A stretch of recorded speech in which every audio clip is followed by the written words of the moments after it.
Hola gente, bienvenidos.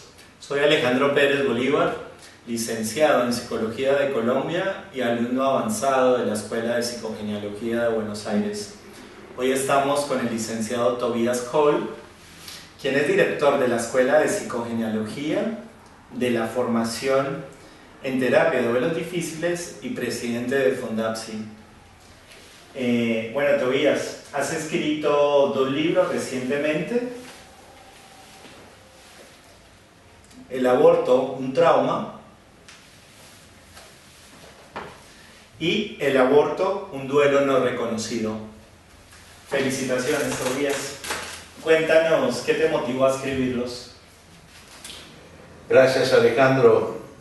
Mirá, como vos sabés, recientemente en la sociedad argentina un debate intenso, durísimo, en torno a la despenalización del aborto, donde distintas posiciones surgieron, filosóficas, religiosas, biológicas, y todo el mundo participaba, ¿no es cierto?, de esto, de bueno, cuándo es ser humano, si el embrión es ser humano o no es ser humano, si es un ser vivo o no es un ser vivo. En fin, hemos visto todo esto y posiciones algunas extremas en torno a esta cuestión de la despenalización.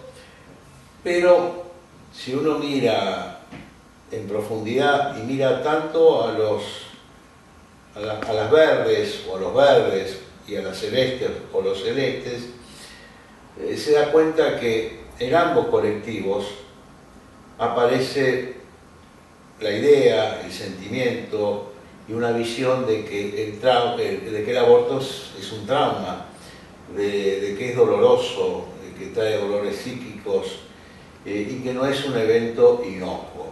Así para la mayoría. También hay algunas excepciones, pero la casi totalidad de la gente entiende, y no solamente entiende que el aborto provocado es traumático, sino también que hemos visto testimonios que aparecen en el libro de mujeres que han tenido abortos espontáneos, en general avanzados, pero que también lo viven como un hecho traumático, como una pérdida de un hijo, de alguien muy significativo. Así que esa es, la primera motivación que surgió y que tiene que ver con esta cosa de época. De la época me refiero al tema de la despenalización. Por otra parte, Alejandro, hay muy poca literatura psicoterapéutica en torno al aborto, muy poca. Y alguna de esta literatura está del bando de los celestes, de la gente que, digamos, está en contra del aborto. Entonces han levantado la bandera de que el aborto es traumático, y el otro sector, el verde, por lo menos acá en la Argentina, no da cuenta ni del punto de vista teórico, ni del punto de vista del abordaje psicoterapéutico de esta noción de que el aborto es traumático, de que es un dolor profundo. Y no es que no existan autores en la literatura psicoterapéutica o la historia de la psicoterapia que no tengan en cuenta esto. Pichon Rivière tenía claramente estipulado, digamos, el tema del aborto como digamos, un mal que perjudicaba no solo a las parejas, no solo a las personas, a las mujeres, sino también que perjudicaba a las parejas que habían realizado el aborto y a las futuras parejas de una mujer. Freud lo mismo, con Freud, una hija de Freud murió en un aborto y Freud cuenta el caso de una paciente de que ha tenido un aborto, y cuenta las situaciones de dolor que esto le provocó y de trauma. Es decir, que existen en la historia de la psicoterapia gente importante que le ha dado lugar. Con lo cual nosotros tenemos un apoyo histórico de esto, pero no hay literatura, hay muy poca. Como también hay muy poca literatura psicoterapéutica ligada al campo de los duelos en general. La hay, pero poca, como si no fuera una temática importante la pérdida de seres significativos para la gente y para las familias. La tercera causa por la cual me puse a escribir tiene que ver con que yo tengo experiencia en el trabajo de abortos, una experiencia de años, y bueno, la quise ordenar. Nada mejor que escribir para ordenarse. La quise ordenar y se ordenó y armé un protocolo de trabajo, una suerte de abordaje escénico, y me parece muy útil para la comunidad, entonces lo quise dar a conocer. Y la cuarta es como muy subjetiva y tiene que ver con mi deseo de escribir, que es un deseo de muchos años, y que recién el año pasado me animé a sacar un libro, porque escribía para mí, pero me daba cosas. Tengo un perfeccionista muy grande, ¿viste? Entonces cada vez que ponía una palabra, y bueno, entonces me peleaba con mis propias palabras, y dije, bueno, déjalo fluir. Bueno, apareció el primer libro, y bueno, fue todo un desafío para mí, y la verdad que me resultó exitoso, porque en 4 o 5 meses pude armar 2 libros. Y bueno, escribir me gusta, y transmitir me gusta, y entonces se juntaron todas estas variables y aquí están estos 2 libros. Bueno, Tobías, te conozco desde hace varios años ya, y te he visto trabajar en tus talleres intensamente sobre duelos patológicos. Puntualmente, ¿cuántos tipos de abortos existen? Una clasificación operativa nos permite dividir 2 grandes tipos de abortos que tienen que ver con el tiempo de embarazo. Los abortos de embarazos recientes y los abortos de embarazos avanzados. La experiencia indica, de modo general, que cuanto más duración tiene un embarazo, más traumático es el aborto. No necesariamente es una variable que determina la intensidad o la intensidad traumática del aborto, pero sí es una variable a considerar. Es decir, si viene una mujer que ha realizado un aborto a los 4, 5, 6 meses o más, el dispositivo terapéutico va a indicar que esa mujer sufre un trauma mucho más intenso, ¿no es cierto? ¿Por qué? Claramente porque ha habido una comunicación de la madre con su hijo gestante más intensa, de mayor durabilidad y de mayor inclusión en el yo. En tanto que cuando el embarazo es más reciente, en general este tipo de inclusión, de diálogos internos, y de empatía con el bebé que se está gestando es menor. ¿Okay? Esta es una primera clasificación. Una segunda clasificación, también general, nos permite clasificar a los abortos en espontáneos o naturales y en abortos provocados. Y los abortos provocados tienen 2 grandes subcapítulos, uno que es el de los abortos voluntarios, es decir, cuando la mujer decide por sí misma hacer el aborto, y otro que no es menor y en el cual inciden otro tipo de situaciones por el contexto, tiene que ver con los abortos obligados. Abortos obligados de jovencitas, de niñas de 12, 13, 14 años, que las obligan a hacer un aborto, o a veces mujeres de más edad que quieren continuar con el embarazo, pero el marido ejerce una presión importante y que suena como una obligación. Esta es, grosso modo, una primera clasificación. Tobías, ¿qué tan grande es el colectivo de mujeres que abortan? Yo tengo el concepto, Alejandro, que el aborto es una psicoepidemia. El punto de partida es que el aborto es traumático, de que prácticamente todo aborto es traumático, y este punto de partida lo da la casuística, lo da la experiencia. Hay mujeres que no viven el aborto como trauma, en general de manera inmediata, no lo viven, sienten alivio, pero la experiencia indica que en algún momento de la vida le cae la ficha cuando están aguas calmas, o como ha sucedido ahora con el debate por la despenalización del aborto, que ha habido mujeres que han venido a consulta diciéndome, mirá, me he dado cuenta de que tengo esto pendiente, han soñado situaciones de aborto. Es decir, el aborto se instala como temática de trauma.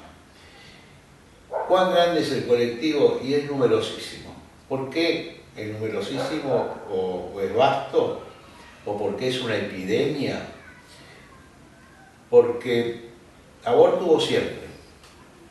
Hay papiros en Egipto de 1500 años antes de Cristo, hay yuyos en distintas culturas que daban cuenta de situaciones de aborto, pero había una cierta prevención de las mujeres para realizar aborto porque muchísimas se morían o quedaban estériles o quedaban enfermas, porque básicamente no existían los medios médicos para dar cuenta y para resolver las situaciones del aborto, las hemorragias sobre todo y las infecciones. Ahora, con la aparición en la década del 40 y la explosión de los antibióticos durante el 50, cambia la tecnología, los antibióticos, la medicina, la asepsia se ponen al servicio de la población y hacen que, digamos, lo que antes era peligroso, imagínate vos, una mujer que tenía 3, 4, 8 hijos, hacerse un aborto, ¿no es cierto?, y correr el riesgo de morir, ¿no es cierto?, como realmente ocurría, dejaba huérfanos el resto de los hijos, era realmente un tema. Y un tema difícil. Pero, sobre todo con los antibióticos, la mujer dijo, bueno, puedo y no muero en esta. Entonces eso hizo que proliferara el número de mujeres que abortaran. Y a esto hay que ponerle otra variable, que es que en la década del 50 empieza a instalarse lo que sería las mayores libertades para la mujer, la necesidad y la posibilidad de autorrealización de las mujeres. Digamos, hoy en la Universidad de Buenos Aires hay más mujeres estudiando que varones, y esto era hace 50 años atrás un impensable, directamente un impensable. Para poner un ejemplo, es decir, en síntesis, mayor asepsia, antibióticos baratos y para cualquiera, la autorrealización y la libertad y la extensión de nuevas actividades para la mujer, hacen un combo que llevan a muchísimas mujeres a querer abortar. Otro fenómeno importante que le podemos sumar es el salirse de lo que serían las culturas de campo, de la familia extensa, a pasar a las culturas de ciudad, donde las familias viven en ambientes más chicos, 2 ambientes, 3 ambientes, donde no entran tantos niños, donde los 2 padres trabajan y trabajan fuera de la casa. Digamos, todo un contexto que es proclive a que el aborto se extienda como realmente se ha extendido. En la Argentina, datos oficiales dan cuenta de que alrededor, en números redondos, de 50.000 mujeres por año son atendidas en hospitales públicos a causa de traumatismos por aborto. Generalmente hemorragias o alguna infección, hacen el aborto o lo hacen sola o lo hacen con alguna curandera o con alguna enfermera y terminan en el hospital público. Estas son 50.000 en hospitales públicos. Una cifra pero recontra menor daría cuenta de 100.000 mujeres por año. 100.000 mujeres por año multiplicada por los últimos 50, 60 años da cifras millonarias. Estamos hablando de, qué sé yo, 10 millones de mujeres, 15 millones de mujeres. Entonces, yo podría decir que ese colectivo es enorme, y que como hay tabú y hay estigmatización y hay vergüenza por la cuestión del aborto, ha sido y sigue siendo ocultado, pero no así el trauma. Es decir, el trauma no puede ser ocultado porque es un dolor psíquico. Y este dolor psíquico no tramitado, después lo voy a desarrollar más, incide en la mujer y en la genealogía también. Okay. Tobías, ¿por qué el aborto espontáneo es un trauma? Y para mí no fue fácil encontrarme con el escenario del aborto espontáneo o natural como un hecho traumático. Sobre todo porque soy varón y no estoy en el cuerpo de una mujer, esto fue lo primero. Sí me resultó la concepción del aborto provocado como el hecho traumático, porque esto yo lo había vivido antes, lo había visto en terapia con otra gente y después a través de mis propios trabajos terapéuticos, ahí tuve la experiencia del aborto provocado como hecho traumático, pero el espontáneo la verdad que no lo tenía como tal. Y te diría que desde mi experiencia concreta, yo suelo preguntar por los abortos a mujeres y a varones. Es una de las preguntas que aparecen en el test de duelo, o si quieren ustedes en una suerte de historia clínica, ¿no es cierto? Por los abortos pregunto, porque he visto la incidencia traumática y rebote genealógico con el tema de los abortos. Rebote genealógico significa si una madre abortó, ¿no es cierto?, una hija o una nieta cargan muchas veces con esta situación de aborto. O cargan con alguna situación de enfermedad ligada al aborto. Pero el aborto natural, el aborto espontáneo, de entrada no se me presentaba a mí como un hecho traumático. Y además hay mujeres a las que vos le preguntás y le haces el test de duelo, que consiste en tomar un almohadoncito y decirle, bueno, este almohadón simboliza, representa, materializa aquello que abortaste. ¿Tá? Tomamos el almohadón, se lo damos a la persona y le decimos, mirá, ¿qué haces con esto? ¿Sí? Y la persona queda sorprendida porque primero que no está acostumbrada, y le digo, ¿lo querés tomar con la mano? Y no sabe. O yo le puedo decir, mirá, ¿querés que lo tire al tacho de la basura? Y te va a decir, no, al tacho de la basura no. Lo mismo con los abortos espontáneos, te dicen al tacho de la basura no. Entonces, si no es el tacho de la basura, ¿a dónde va esta simbolización puesta en un almohadón de aquello abortado? Y ahí lo toman. Ahí lo toman. Muchas veces con los abortos espontáneos la mujer lo toma y lo pone a su costado. Y si yo le digo, ¿está bien ahí a tu costado o querés que lo ponga 2 o 3 metros para allá? Y por ahí lo corren un poco más, pero está próximo. Está próximo. Los abortos espontáneos, es decir, cuando está próximo, vos le haces una segunda pregunta y le decís, bueno, ¿en calidad de qué está próximo? Y lo suelen mirar o lo suelen tocar, se aproximan, no le resulta una nada ni cualquier cosa, lo acarician y cuando se ponen en contacto emocionalmente, empáticamente con aquello que abortaron, le dan el tinte de hijo. ¿Ah? Lo que yo aborté, te dicen, es un hijo. Un hijo que puede tener poquito tiempo de embarazo, en estado de embrión.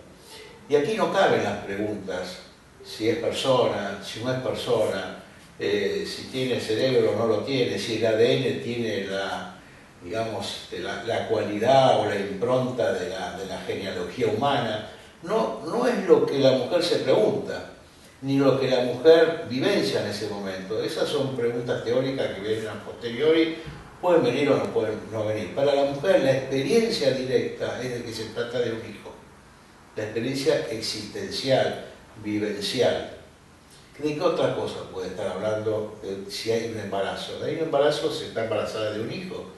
Ni de una planta, ni de una piedra, ni de un cúmulo de células. Se está embarazada de un hijo.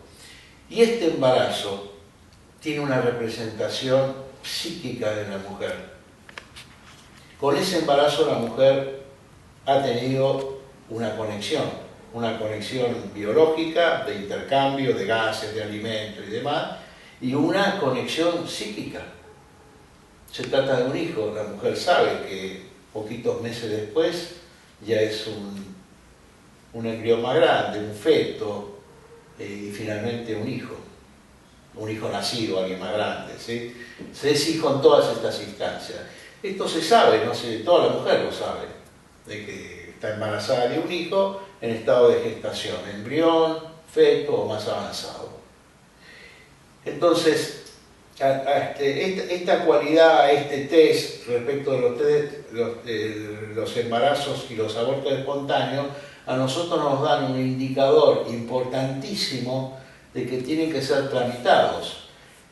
¿Por qué tramitados? Porque cualquier duelo no tramitado se transforma en un núcleo melancólico. ¿Qué es un núcleo melancólico? Un núcleo melancólico es un foco de tristeza inadvertida, inconsciente muchas veces, la persona no sabe por qué está triste, y cuando uno profundiza, y la tristeza tiene que ver con aquellas pérdidas importantes no elaboradas. ¿Se entiende la idea? Sí. Entonces, por eso los abortos espontáneos para nosotros tienen un peso significativo. La segunda experiencia importante, y que yo lo cuento acá en el libro y lo he llamado el caso Walter, tiene que ver con un aborto espontáneo, un nacimiento posterior de un hijo, y cómo ese hijo se ha transformado en un hijo de reemplazo del primer hijo, del primer embarazo abortado espontáneamente. Lo he llamado el caso Walter. Y es así, es simple. Walter era un joven de unos 22 años, remitido a terapia por trastorno de ansiedad, de los cuales no se sabía el origen y de los cuales la medicina tampoco pudo dar cuenta, ni la neurología, ni la psiquiatría, ni los análisis clínicos que le hacían daban cuenta de por qué había trastorno de ansiedad. Y este chico tenía una vida bastante normal, tenía una pareja, trabajaba como cocinero y estudiaba cocina, y jugaba al fútbol, era muy buen número 8, tenía amigos, un chico divertido, pero vos lo veías y era recontra nervioso, así, se movía inquieto y no sé. Bueno, yo le hice la historia, le pregunté, a ver, tratando de ver qué situación traumática podía estar atrás de los trastornos de ansiedad, o más de un trauma si los hubiera, y la verdad que no encontré nada de peso, ni nada que él enganchara con este tipo de trastorno y trauma, no había ningún tipo de conexión. Le cité a la madre. La madre vino un día y bueno, ahí charlando le pregunté si había estado embarazada, o antes o después si había tenido otros embarazos, además de Walter, y se quedó perpleja, nunca antes le habían hecho esta pregunta. Y dijo que sí, que había estado embarazada y que lo perdió, un embarazo que perdió a los 2 meses, y después, 3-4 meses después, queda embarazada de Walter, de este chico. Y bueno, le pregunté cómo lo había vivido, y me dijo que muy mal, porque era el primer hijo, y ella realmente deseaba un hijo, y que fue una pérdida pero que no pudo llorarla porque quedó como choqueada por el impacto y al poquito tiempo volvió a quedar embarazada. Y si no lo pudo hacer el duelo. Y esta entrevista fue hecha delante del hijo y en un taller. Y entonces recuerdo que le di un almohadón, le dije, mira, simboliza a este embarazo que perdiste, lo tomó, lo lloró, lo tenía encima, lloraba, ¿no es cierto? Bueno, hicimos un diálogo, ¿no es cierto? Porque para nosotros aquello abortado tiene presencia psíquica, es como un muerto vivo, entre comillas, ¿sí? O si se quiere, presencia intrapsíquica, está presente, si no esta mujer digamos, no estaría llorando, llora por algo que tiene presencia en ella y que le importa. Y bueno, ahí empezamos un trabajo de duelo que afectó profundamente a Walter, al hijo. El hijo estaba ahí, yo le dije que siga el impulso y se acercó al almohadón, después lo pusimos representado con una persona y lloraba y se abrazaba y le decía, hermano, no sabía esta historia, hermano, no sabía esta historia. Bueno, procedimos a que se realice toda la catarsis, y bueno, y se pudo ordenar, porque además esta madre, a este primer hijo que no tuvo y que lo perdió, también le había puesto Walter, igual que el segundo. Hubo que ordenar el nombre. Es decir, el Walter vivo se pasó a llamar Walter II y el otro Walter I. Y esto lo pudimos ordenar.